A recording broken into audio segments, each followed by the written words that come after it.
About. Let me write it down. It was Gorka versus and then the Hag. Playboy stuff, and then the Will and Grace. Playboy. Good morning. And then doesn't seem very bright to me. And then what was the last thing? Will and Grace. Oh yeah. Good morning.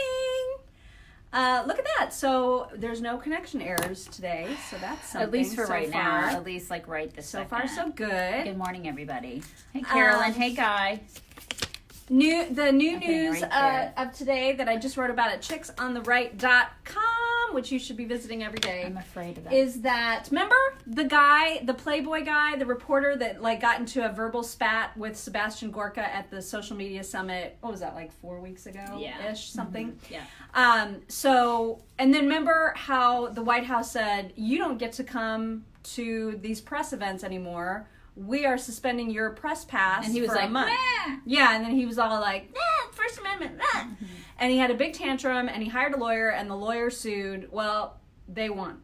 So they won a restraining order and injunction against that suspension of the press pass, which means it's immediately reinstated. It was going to expire. The suspension was going to expire like next week or the 14th, whenever that is. Anyway, but now he gets his credentials back, and he tweeted like, yay. He was gloating. He was gloating. It's just, he makes this face, like it's a picture of him like making the peace sign, and he's got this face. Like, you know? it's like you would want to punch it. Yes. You want to punch it. We would never condone violence on this show. We would never condone violence on this show. but it's like on Step Brothers where he's like, you got this face. Right, it's that where face. I want to punch it. I mean, if you could just like change your face. It's like that. It's that it's totally like that. For real. Like, yeah. Go to our website, go look at the picture, you'll know exactly what I'm talking about. Mm-hmm. I'm not saying I'm going to punch him or I want to punch him. But we're not but saying I'm not exactly saying that. She's not saying it. Yeah. It's just, man, that face. So, and I looked at Gorka's Twitter feed to see if he'd responded to this news yet. So far, he hasn't. I'm sure he'll have something to say about it. Because here's the thing. It's not a freedom of the press thing. The judge was like, well, the statement from the White House said this was about professionalism, you know, and White House events are... the character of these events is different from event to event, so you can't really say that. You should have some level of decorum at the freaking White House. Right, and so that is the point, right? Like, everyone knows what a basic level of decency is. Well, not everybody. Well, apparently not. Case in Rob. point. Yeah, exactly. Rob, he came in at just the right moment to define what level of decorum is not. So I mean that's just such a BS excuse. Yeah, I know. It has nothing to do with freedom of the press and everything to do with just behave like a grown up. What is your shirt? Is it the Blues Brothers? Blues Brothers. I know I've got Johnny Cash on, but you got the Blues Brothers. I know. We're like dueling T-shirts today. What are we talking about? Well, we're talking about how Playboy guy got his press pass back. Well, that's a good thing. No, it's not. They're a legit news source. Oh my God. Yeah. I'm sure that's all you looked at Playboy for was the articles. Mm-hmm. In his bathroom. They've done a lot for a lot of people. Okay. Bye, Rob. Yes. Justice was done. Bye, Rob. Okay. All right. So that's that. What's that one? I can't read your writing. What does that say?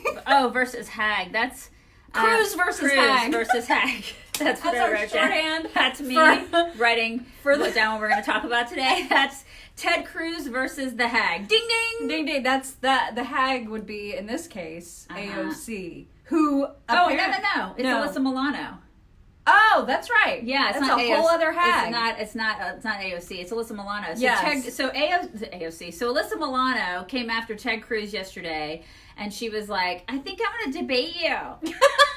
Which is a really smart thing to do. Yeah. Alyssa Milano. Like winner of a national debate team stuff. You probably don't want to do that. You probably don't want to do that with Ted Cruz. But you do so that we can watch. Yeah, so he was very nice to her because he's Ted Cruz. And it's almost like he's like, you know, a cat with a little mouse. And he was like, okay, so we should do this on like a live broadcast because this is going to be like really fun, and I can't wait to see it, you guys. I can't wait to see it. What was the whole fight about? It was about guns and the Bible. Yeah, because her question was, can someone cite which passage of the Bible God states it is a God-given right to own a gun? Yeah, and then she quoted Peter, which is we should all love each other. What's the scripture? Peter, it's Peter something, y'all. You can help me out. Where it was 4.8. 4.8. Yeah, well, everybody should love everybody, basically. But before that, I mean, he even wrote to her and he was like, "I'm so glad you asked that question." He could not have been like nicer to her. Oh my God, he's so like, lovely. and then in a series of like 10 different tweets, he responded exactly to her question. He was like, "Let me explain this to you." Somebody's like, she will be wearing the biggest glasses to act smarter, and her hair will be in a bun, and she'll be like, "I'm so smart. Today I'm playing the part of a smart girl. That's what I'm playing. Who's the boss? It's not going to be you, Alyssa. It's not going to be you." And then, but here's the killer part about that whole that quote from Peter. Because what does it say? The actual quote is something about loving each other. Like, just, what does it say though? Because I saw it somewhere. What, the Peter quote? Does anybody have it? Does anybody have the Peter quote? I have Because it. I know the gist of it. I just don't know exactly what that scripture But it's something about how it's all about loving each other, right? That's what she Yeah, here we go. It says, love each other deeply because love covers over a multitude of sins. When she put that in her response to him, she was like, "I'd love to come in and meet with you on the gun issue and many other issues that include life, liberty, and the pursuit of happiness, Ted Cruz. And also 1 Peter 4:8. I'll be in D.C. next week. We can live stream the meeting so the American people can hear your bullshit firsthand." So what the hell? Is that exemplifying Peter? Yes. Is that, I mean, in the very next sentence. You guys, she walks with Christ. I hate that woman. My God. She really does. She's a prime example of somebody who walks with Christ. God, what a horrible I head. cannot wait to see that debate. I mean, I hope it happens. Oh, I live for it. I mean, she's saying she's going to meet with him, but like, will she? Oh really? my gosh. You know, she was probably drunk or something when she was like, "I'm in debate Ted Cruz." Woo! Yeah. I mean, do you think that she will do it? No, I hope she does. I hope she does. I think she actually has enough followers now that have been building her up, and she believes her own press, and she believes she's this smart because of the glasses and the bun. Like, she really thinks she's the smart, and I can't wait to watch. It's going to be, you guys, it's going to be so great.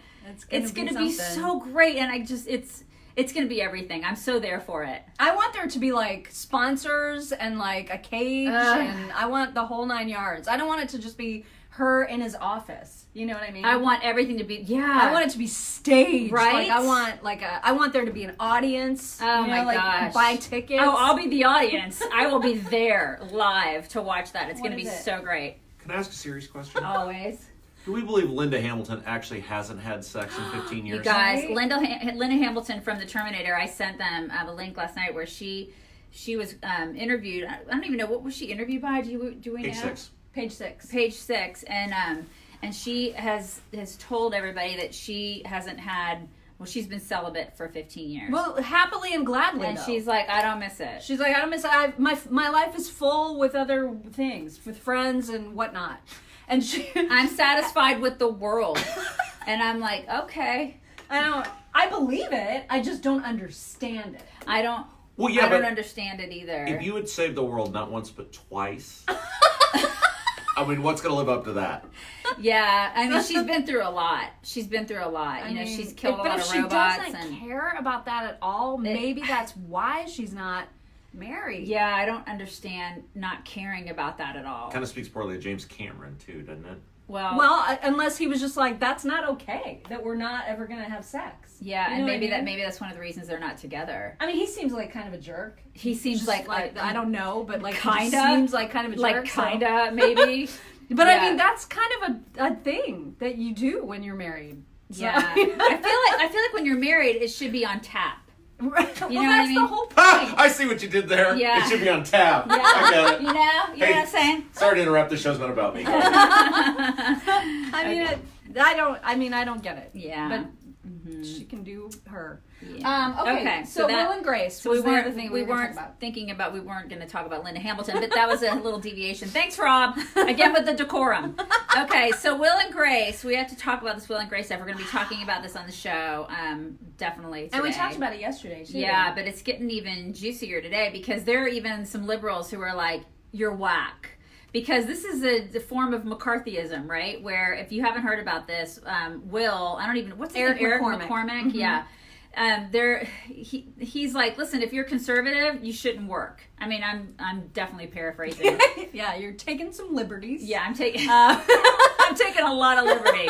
He said there's a fundraiser that Trump is going to in the Hollywood area, apparently in a couple weeks.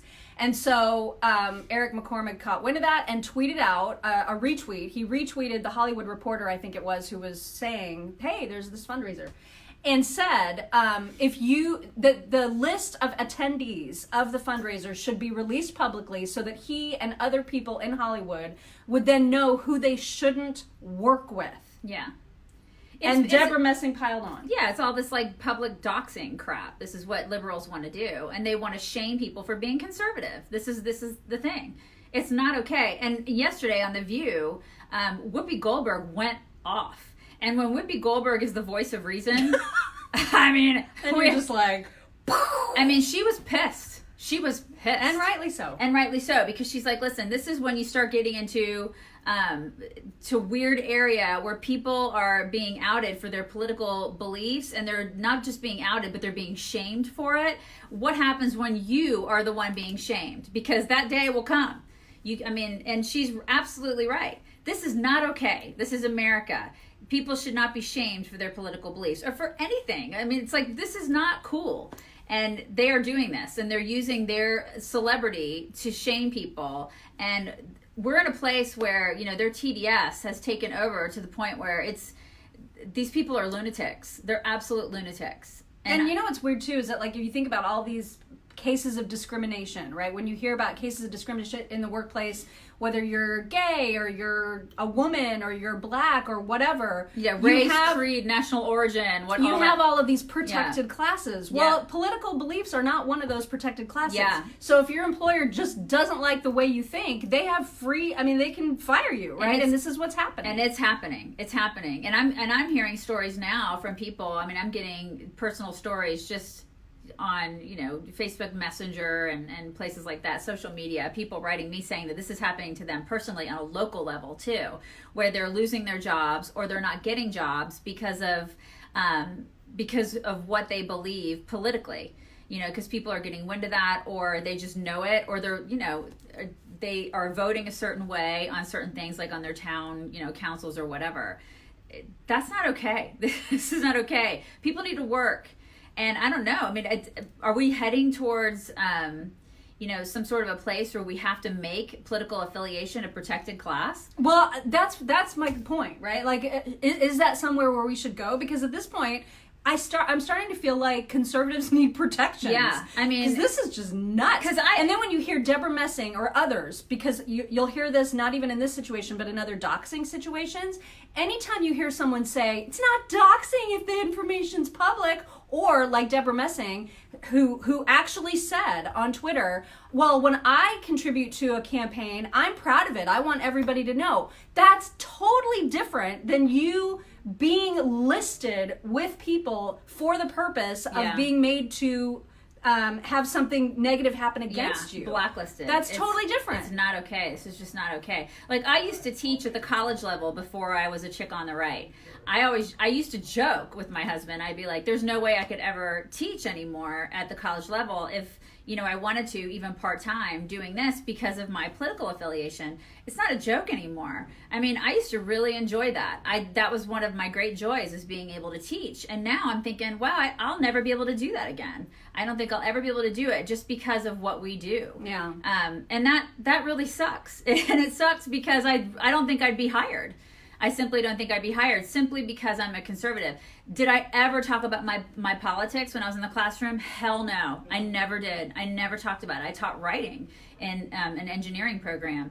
But I just would never get hired simply because I have done this. And that is a shame. That's a true shame. And then I also wonder about my kid, and just kids in general. I wonder about, children who are, if for some reason a teacher who's liberal got wind of the fact that a child has a parent who is, say, a Trump supporter or is just conservative in general, what would happen to that kid? How would that kid be treated differently in the classroom?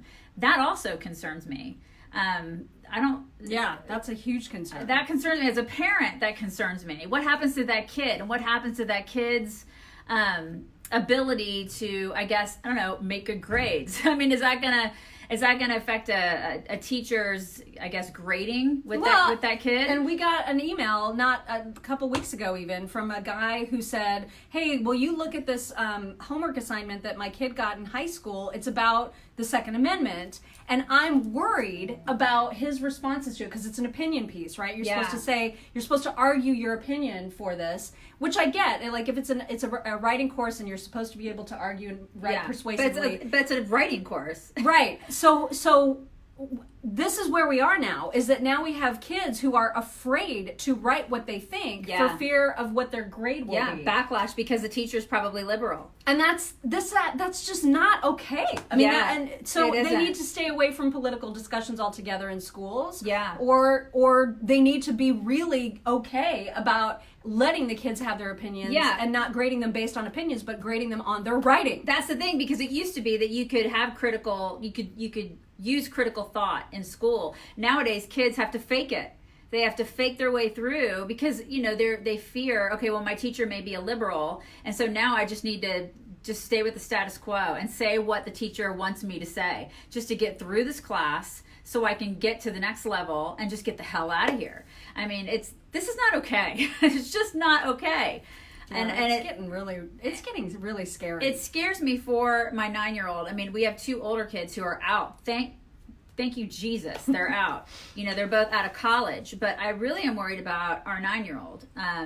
It just sucks. It just sucks. And it sucks for all of the kids out there. And when I see stuff like what's happening in Hollywood where they're saying, people shouldn't work because they're conservative. Yo, we got to fight back with this. I mean, people cannot stay silent. We have people who write us all the time that say, I believe this, this, and this, but don't say my name because I'm conservative and I'm afraid of backlash in my workplace. Oh my gosh, it's like every day. Every single day we get messages. It's not okay. Quit it.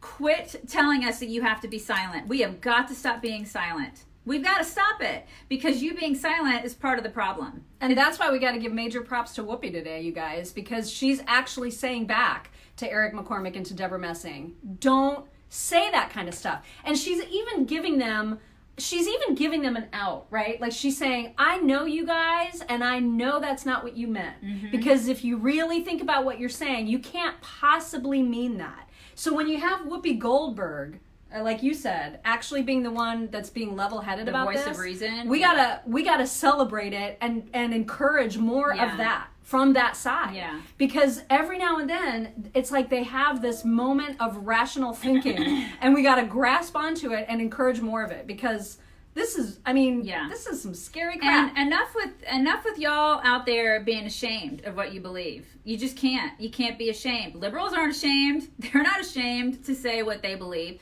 There is no shame in being conservative. So stop it. Seriously, stop it. Stop being ashamed, and don't teach your because you're an example for your children. If you're ashamed of what you believe, think of how they feel. Stop it. Quit being ashamed. Yeah. That's all I gotta say about that. Seriously. It's time for a group hug. Yes, group hug!